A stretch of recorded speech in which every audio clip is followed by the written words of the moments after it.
What's up, guys? Andrew Waters out here in front of the Murray State Boat Barn, and I'm really excited to announce something. If you've been following my Instagram, my Facebook, or any other social platform on the outside of YouTube, you've known about this for quite some time. It's been in the works for a long time, but without further ado, I want to announce the boat that I'm going to be running to the 2025-2026 years, and hopefully more after that. Super excited to announce, brought to you by S2 Marine and Blazer Performance Bass Boats. I'm going to be running the 650 Pro Tour this year. This boat is the DAV edition. DAV stands for Disabled American Veterans, and what this really does is Blazer comes out with these boats, and a part of the proceeds that come with selling these boats actually goes towards helping our soldiers who have been disabled in combat in service for our country. So without further ado, this is what the boat looks like from the outside. So let's get to what it really looks like on the inside. Starting at the back of the boat, first of all, we've got two shallow water anchors. I'm running the Powerful blades. As y'all know, on my old boat I ran the Raptors, but on this boat, went with the blades. Just want to try something different. As always, running my favorite outboard on the entire planet, the Yamaha Show 250. I got a Fury 4 26 pitch prop on here. Running this boat pretty quick. Haven't gotten it completely broken into where I can use it the way I want it, but getting really good performance out of it so far. I have no complaints about what's going on at this end of the boat. As we move around here, let's go ahead and open this compartment up. Also excited to announce another sponsor for this year, and that is Monster Marine Lithium Batteries. So what I'm running in this boat, first of all, I have the Monster Marine Lithium 4-bank charger. I've got two 36-volt trolling motor batteries paralleled. I have Monster cranking, Monster Graph battery, and I haven't had any problems. I got off the water and I still have a lot of power. I'm still running, 70 to 80% batteries after a full, 8 to 12 hour day on the water. So it's really good to be able to go out, because sometimes when you get to an Airbnb, when we're traveling, you get there and you don't have a cord, or you get there and something's wrong and the breaker's tripped and you can't charge your boat.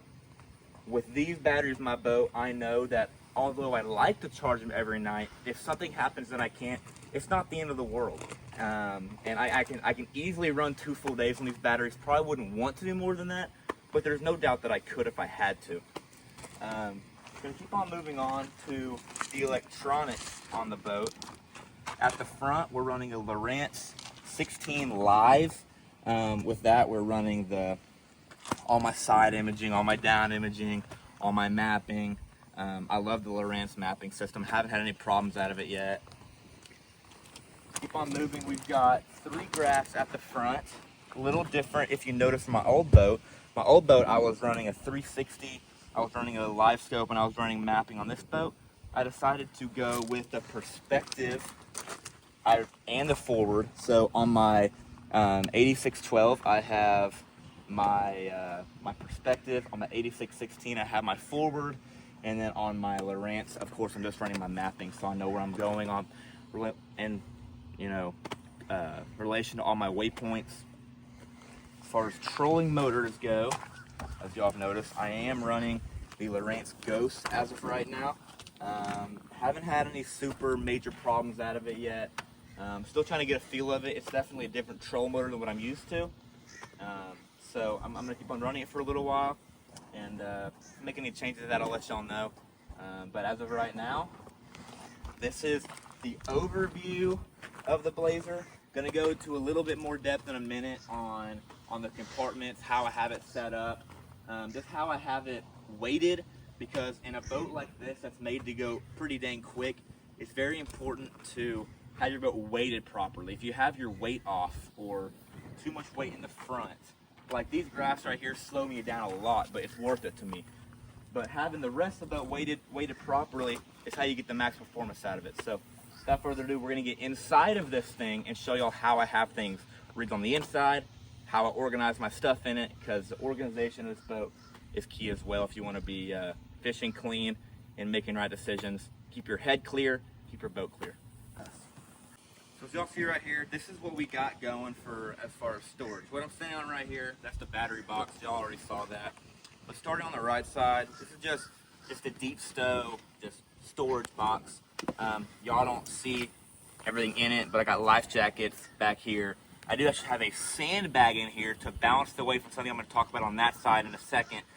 My fire extinguisher's in there. As far as the live wells go, I do like the Blazer live wells are pretty dang big. They actually have lights in them, so before daylight, when you're filling your live well with G-Juice, whatever, you can see the clarity, all that kind of stuff. I've really enjoyed having that aspect of the boat so far. It's actually not nighttime right now, so I can't show y'all, but my favorite part of the boat is the courtesy lights. When you turn the courtesy lights on this boat, it lights up the entire deck, the floors. It's when you're up in the middle of the night rigging rods for a tournament, it's like you're doing it in the daytime. So the live well is super deep, haven't had any problems. They're perfect size. The reason I have the sandbag over there, I actually have my spare prop in here. My old boat, I had a problem with figuring out where to put a prop because there wasn't a whole lot of room, and a prop takes up a lot of space that you could be using otherwise for storage. But when you're fishing in areas where we fish, we never know where we're going. You may be run up on a sandbar, you may run over a stump. A lot of places you could throw an ear or spin a hub on a prop. Having an extra prop in your boat makes a big difference whenever you feel more free to go where you want to go and you're less scared of getting stranded. Just a quick reminder to anybody running a Yamaha, I do recommend running Yamaha ring free in your motor. Yamaha recommends it, and it's just good for keeping that motor clean. So down here, it's pretty simple, but the Yamaha gauges. I did forget back there to mention I am running the Bob's jack plate. So I have a jack plate, manual, hydraulic jack plate on this boat. Got the manual switches. Didn't want the power circuit board because with these switches, if the switch goes out, go to AutoZone, get you a new one. Super simple. When that whole grid goes out, the whole grid goes out, and that's not just that's an every boat thing. So I've always recommended to people getting the boats with switches like this because they're much easier to replace and cheaper to work on. And if one thing doesn't go out, doesn't necessarily mean that your entire live wells go out. So got a hot foot on this boat. As far as storage goes down here, got a little glove compartment. Keep my phone in there. Keep an extra pair of sunglasses. I keep my power pole fobs. Down here's an ice chest. I use it as a snack box. Have my scale in there, snacks, G-Juice, buzzer rocks, extra fishing line for leaders, that kind of stuff. This is just a box for my partner to keep stuff in. I keep some wax in here, stuff like that. Sunscreen off. As far as ice chest goes, pretty big ice chest in here. Stocked up with a lot of drinks, and it actually keeps it cold for a long time. It'll keep ice in there for 2 days easily. Move up here. This is my day box. A little messy right now. We just got done with Lake Arbuckle, but I got all my baits I've been using out there. Also has room for I think 5 or 6. Just 3600 size boxes. Over here on my rod box, my main rod box that I use, you can fit a ton of rods in here. In fact, this rod box is the biggest rod box I've ever seen. And I put a picture on the screen right now, actually, of Steve from S2 Marine working on something in the front up there, and he laid down in here and could actually reach all the way up there. Show me one other rod box. I haven't seen one. Maybe I'm wrong. Never seen another rod box on a bass boat that you can lay down in it to access the front grass. I've never seen that. Stuff like that. And here's just where I keep my line, my bags. Make sure it's actually not weighted perfectly right now because of the partner situation. but my rods go in there. I try to keep the weight pretty similar over here. But this is where I keep my bags full of baits, extra fishing line, some G-Juice, just stuff like that. It's just a storage compartment for me. Right here is where I keep all my tackles. I have my boxes. I have so much tackle in this boat, you could open up an entire Bass Pro Shops up with it. Up here, I just use for a storage compartment.